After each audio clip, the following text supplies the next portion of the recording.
of the nice things about these airplanes too is they fly them just like the real ones, nice and slow. I don't know if Ryan will be doing a loop today. He told me he might with the full-size one, but there's Ken doing one for you right now. And taxiing out is Adam Willie with a Boston USA Stop with Puff. Look at this here. A Booker D7. Then Haggard taking off the net, and look at that strike plane. Looks a little familiar, doesn't it? Same paint livery as Cole Taylor's first Booker triplane. 4 World War I types up in the air right now. Jerry Ellis has been flying this triplane for many, many years, third scale.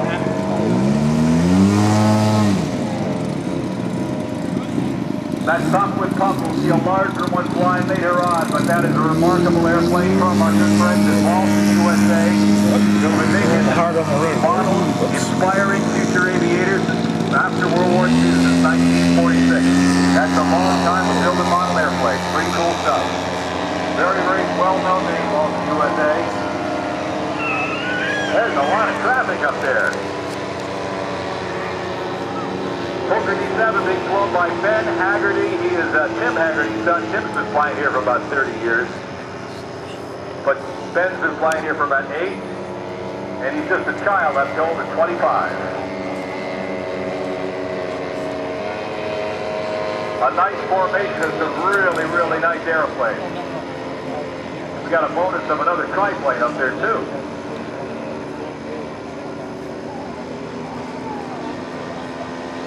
I think these are actually harder to fly than the originals, to tell you the truth, because it's remarkable the skill you have to have when you're not sitting in the cockpit. So I really applaud these modelers for doing what they do. And if you look at these airplanes up close, you'll see the detail in par excellence.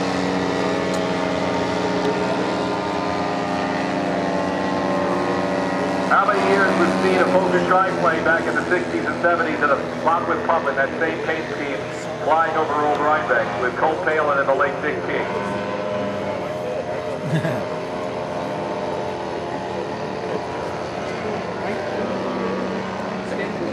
And it's amazing with the technology today, like Adam's Stop with Puff, you can have smoke just like that. I think he got shot down, baby. I don't know. Airplanes like this, they even use them in movies. Rather than have a full-size airplane with a little trick photography, they'll build airplanes like this.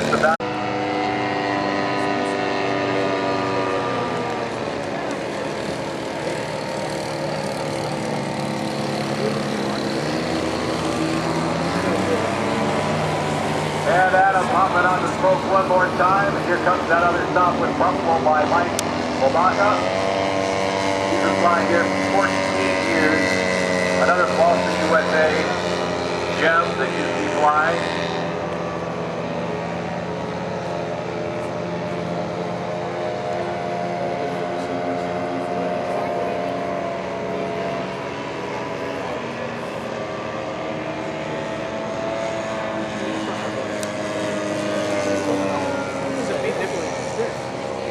Such a great profile and great color scheme of these triplanes.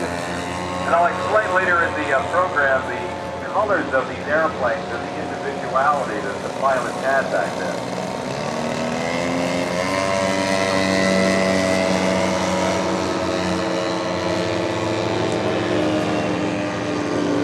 Look how slowly you can fly one of these models. So realistic. And maintaining control, certainly it shows 50% scale, folks. Swiss colors. He's going to pour on the coal, and Ben's going to pour on the coal of this more modern airplane. Little flip wing come. Watch this.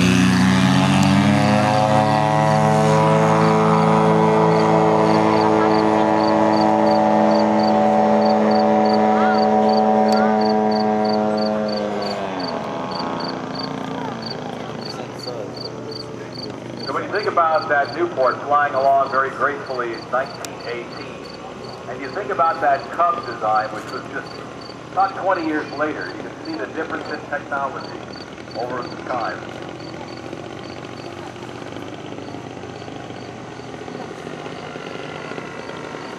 That's a big airplane, that Newport 28. 50% scale.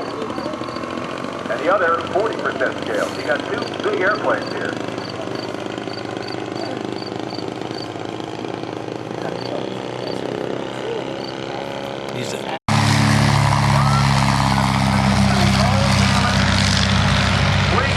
And the fleet.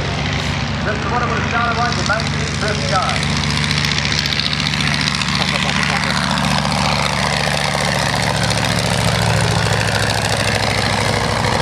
And ladies and gentlemen, boys and girls, as these two aircraft take to the skies over Old Rhinebeck, I ask you to please remove your hats, please stand for the play of our national anthem. On the wingtip only. Cut number 3 right off the top. You don't want to cut it from the bottom because then it bubbles up.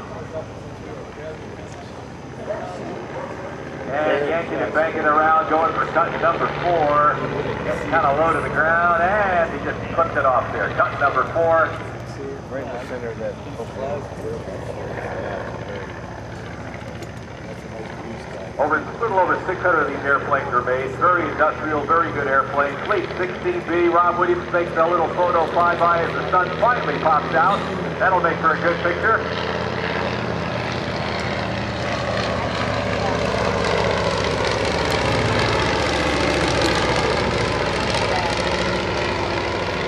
This is one of the very first airplanes to land here. With very little wind, it's nice. You can kind of just judge where you're going to drop the ribbon. Pulls the power back. A little hard to see with the gray sky today. Dave, you're smoking me out. Really? Yeah, got a witness in my head. Just make it out. You'll notice that the Great Lakes is very maneuverable. Behind you. Thanks, man. And there's cut number 1. Up and over again, around we go for cut number 2. There's the Lake Jim Air, our great announcer with somebody here to stay in the Great Lakes and turn on a dive and give you a nice day. Cut number 2 for Matt in the Great Lakes Sport Trainer.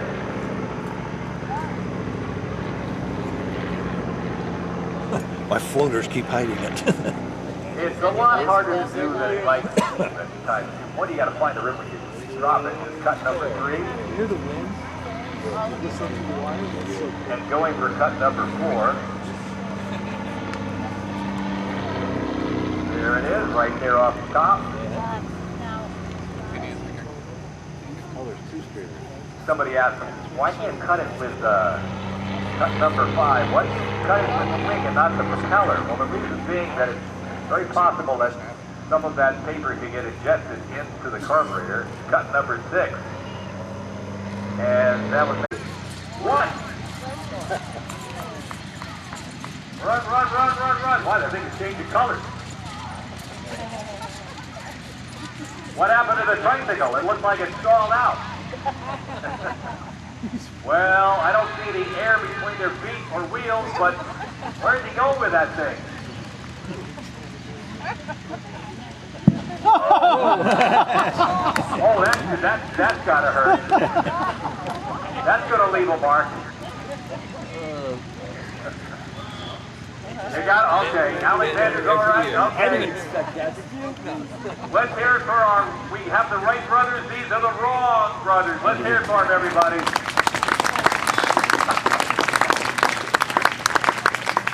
And now, as they say, on with the show. It went better last time. It always goes better last time.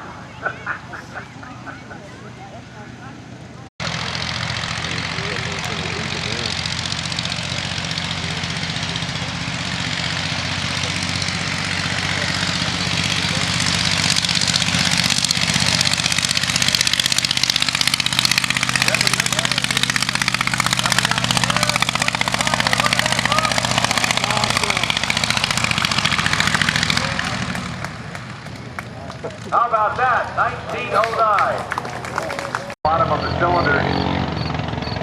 Or one other way to get fuel into the engine. It's a little bit dangerous.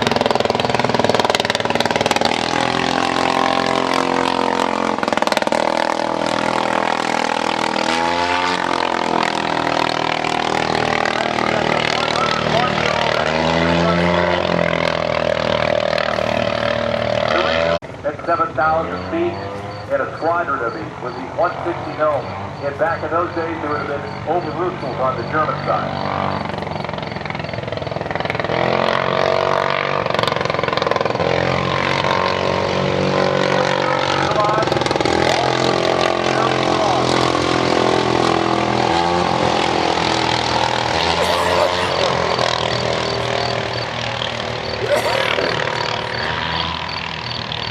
That cat side slipping in, again, no brakes.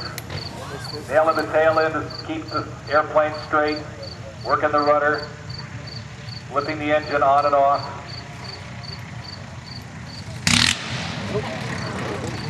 Using that power to keep it straight. You see how that torque helped him in that situation there. Nicely done, nice save, Brian Coughlin. 12:58, ladies and gentlemen. A little bit of the punter factor there. Here it is again. Boy, this is really something. It's over 100 years old. Been restored a few times. Real workhorse here at Old Rhinebeck. Flying here since the 60s. You might have remembered it in all color back in the day. We decided to put it in some navy colors. But it was in this kind of an airplane back in the day that mail. Today we just might have taken advantage of emailing, phoning.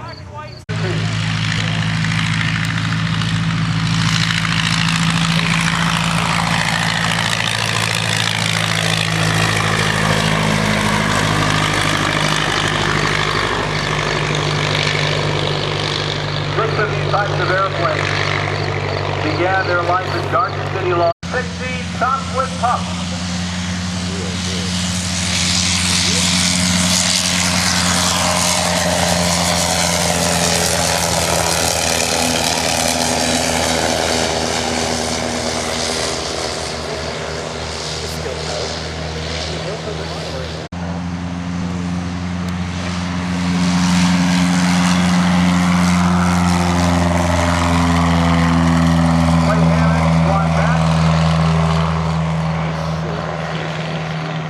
Coughlin in the top with pump. This is a delight to fly, ladies and gentlemen. A really neat airplane, a regular performer here. This actual one you're seeing with the 80 Lerone. 80 Lerone, you notice a little bit smoother than the 160 that you heard. This is like a sewing machine. Each of those cylinders starts at about a 90-pound billet of steel, and they're turned to 5.5 pounds. You can see how light they are. So our Allied World War I demonstration on our Bomber Meet weekend. Such a pleasure. To see that beautiful airplane flying again over Rhinebeck.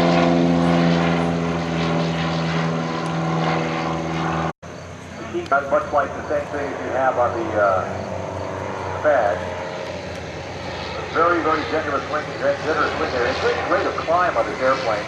And the forward aileron made it very, very nimble. I think it was British ace James McCutcheon said, you know, when it comes to maneuvering, the pump was turned twice to an albatross once. It's so light you can almost land on. But the famed pilot named George Guillemert wanted more firepower and actually mounted a 37mm cannon into the nose, into the hollow crankshaft of this airplane. He called it his magic machine. But the cockpit was filled so much with cordite that he would have to, it was just impossible to really operate. And the brakes were so big in the cockpit, they had to change it. Rather than having a stick in the cockpit, they had to have a steering wheel so that the yoke could go over the breech of the cannon.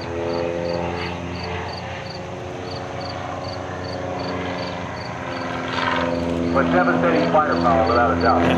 6,000 of the Fag 7s were built. Rate of climb, very good in a day. You can get to about 6,000 feet in about 4.5 minutes.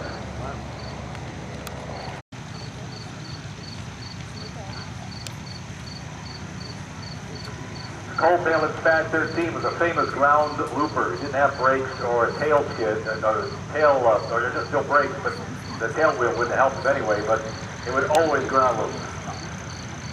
That's now in the Air Force Museum. He willed it to them when he passed away. And nailing that tail into the ground, Clay Hammond bringing the Spat 7 back for another mission on another day.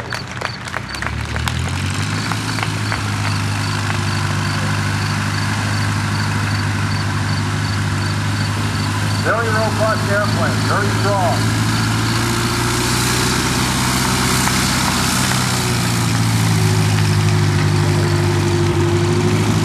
This is open.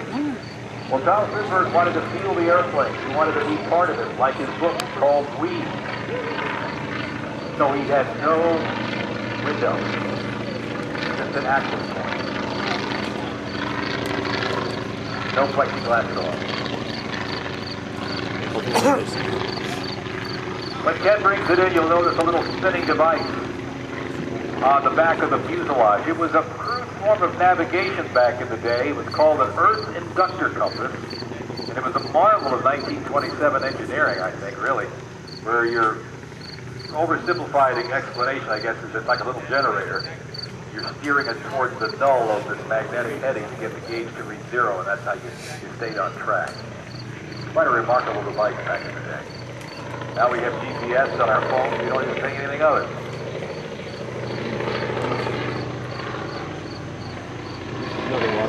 I know one of the great modelers, Nick Zeroli, I think he was here today, or is still here, made a beautiful model of this, complete with a sound chip in it. He used to have the sound of Which Way to Ireland blasting out of the speaker.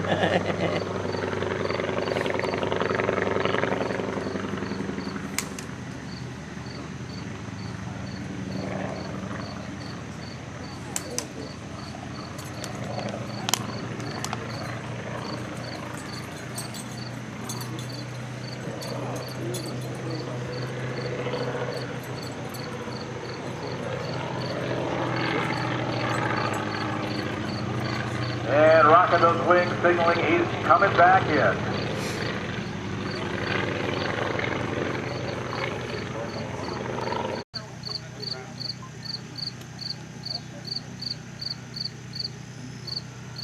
And remember, there's very little forward visibility, if any, so you can see the side slip he's using again to slow the airplane down. It's right at his head.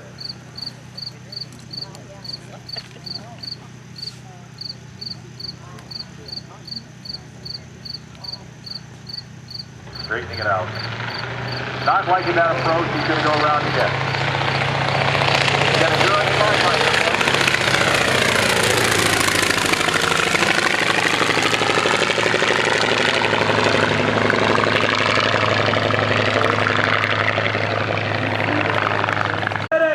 Here we go. And Ken Cassidy's get on the shoes, and Brian Coughlin taking off his boots. Hey, look at those livers on that ewer, ladies and gentlemen. Hey, those are nice joggers you got, Brian. Look at those long as 10 passes. Patriotic to the end. Well done. All right.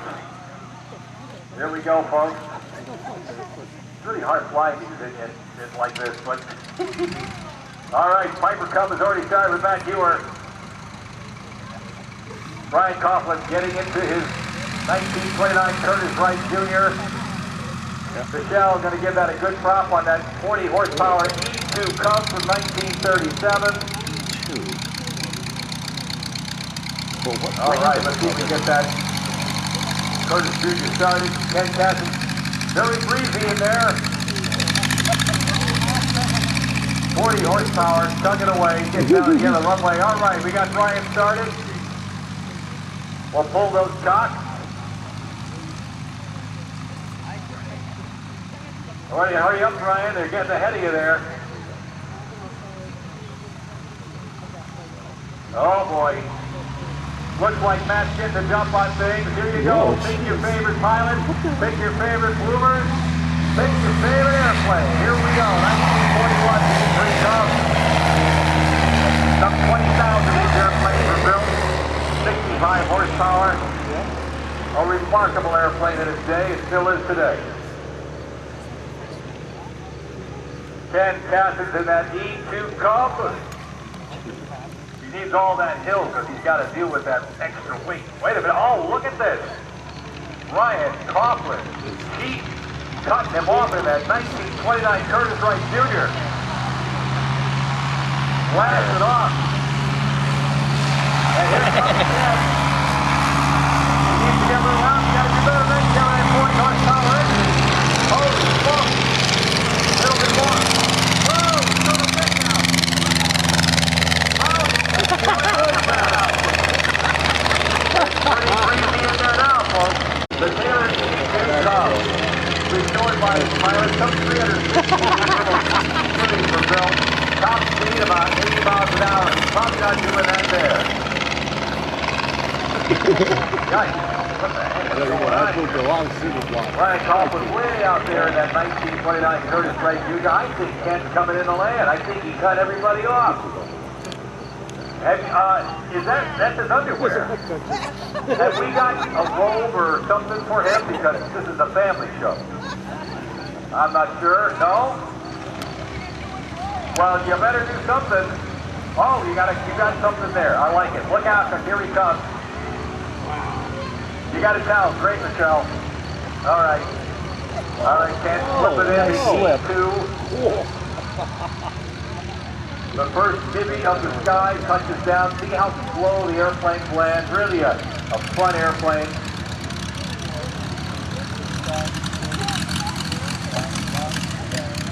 All right. Can we stop that airplane and get a towel in there? Wait here for crying out loud. All right, folks. Dare you not to look. Dare you not to cringe. And the 29 Curtiss Wright Jr. You got everything okay? All right, but the race is not over yet. Who gets to put their pants on first? And they're both two. And the Curtiss Wright Jr. sinks to the ground. It was built as an airplane to sell for the price of an auto in a medium price range. They had some problems to stop production with one of the earlier engines on it, but this was much better. It's got a C90 on it. And traditional colors, very industrial, silver and blue. And it looks like he's way ahead of the curve here. And look at that, Ken Cass's wins again. Listen in. Well done. See, it's those the Velcro ties on there. You have to worry about tying his laces. And the Curtiss Wright Jr. in, and so is Matt Ewer, who took off first, trying to cut everybody off. I guess that didn't work. And that beautiful day 3 Cub. Zoom. What do you think? It's found the convict. Uh-oh. So much for dropping. I don't know. We got to get those off the runway.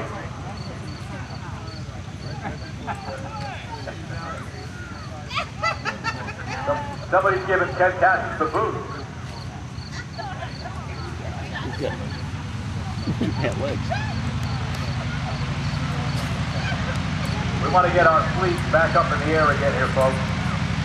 Here's a little demonstration of one of the planes we're all proud of. We're going to bring up this fleet 16B again for you. You can call this really like Cole's station wagon back in the day. We take this and fill it with airplane parts, run down to Stormville Airport, do some work.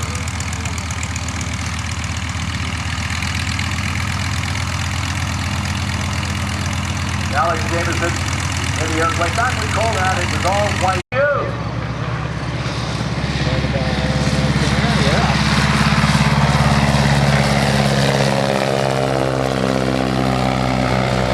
Great Lakes Sports Trainer again, take it to the air.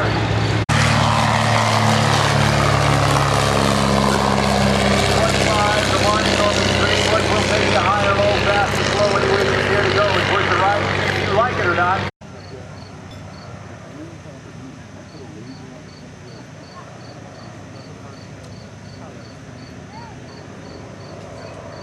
And Rob will get the speed up and dive the nose down on that new standard and break away, followed by Matt Ewer in the Great Lakes. And then Alex Davidson and Cole Phelan, fleet 16B. Here we go. Push the stick forward. A little speed, pull up. Count to 3. Over the nose, pull up. We got our separation. 1, 2, 3. Over the nose, and here we go. Pick your favorite pilot, pick your favorite airplane. Let's see how they do today. You have to kind of each the rise of the balloon with the climbing of the airplane. So Rob trying to get a beat on one of them. Let's see what happens. You'll hear the pop. Maybe you won't. We'll see. Yay! Did you get one? I got one. You got one? I can see it, but okay, 2 points. A little slower airplane. That yellow balloon. You think you hit it? 1 point? 1 point. All right. We've got a whole quadrant. It looks like the Big Dipper and stars formation up there. Let's see what he's going to get. Oh, he got one down. Rob. Here, Matt, you are on board. Line it up. Oh. I don't know. I think he missed it. Did he hit it? Okay, here we go.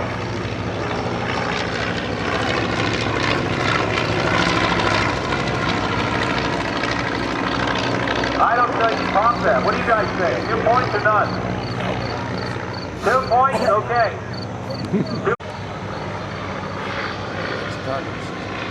Engine's all nice and warm. I don't think you saw anything there. Nope. All right, there's a whole slew of balloons in the air for Matt to choose from. Maybe he'll get a couple. Let's see. Oh, yeah. Well, he got one. It sounded like he hit one, but what do you think? 1 point?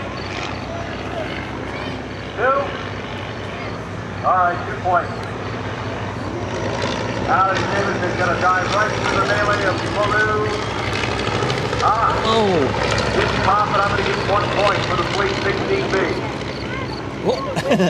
Saw that beautiful trophy in the 3 parts.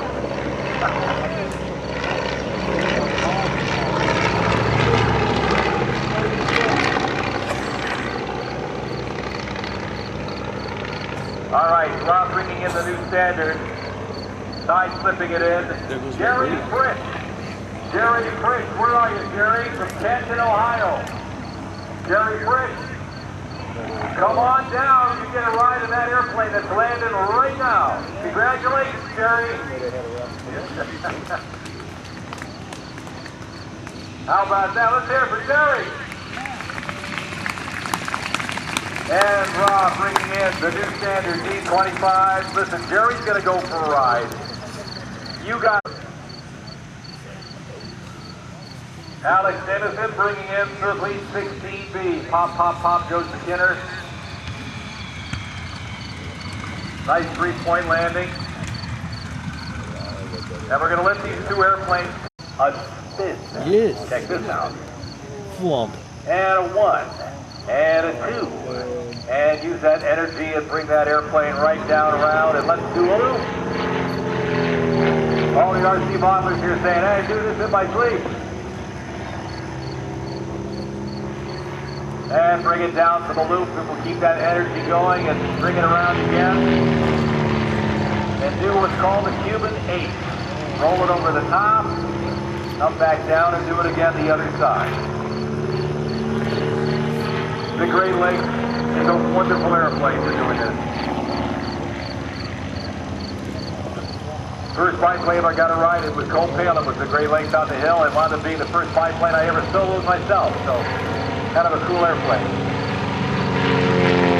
Pulling it straight up, very popular maneuver. It's called the hammerhead. As soon as the airplane slows down, you kick the rudder and it comes straight back down. And then with all that energy, yank the aileron and do what's called an aileron roll.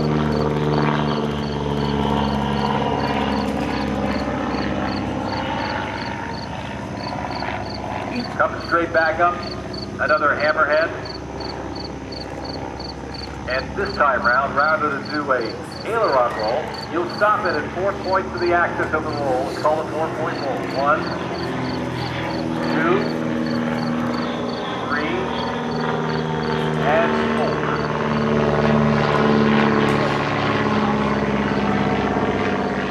And pull the airplane up for a little bit of a wing over.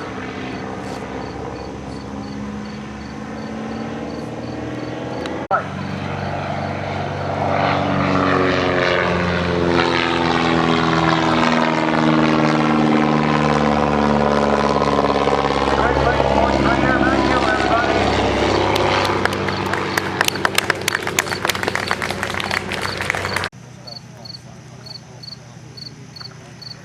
Side slipping in, using the side of the fuselage to control your rate of descent.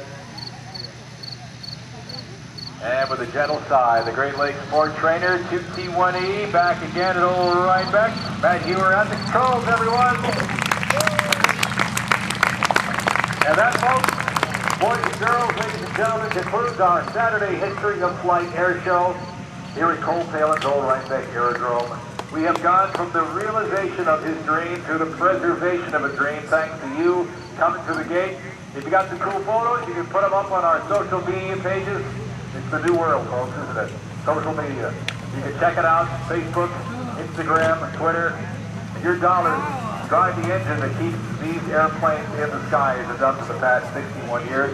So we have a big hand, too, for our Hudson RC Bomblers.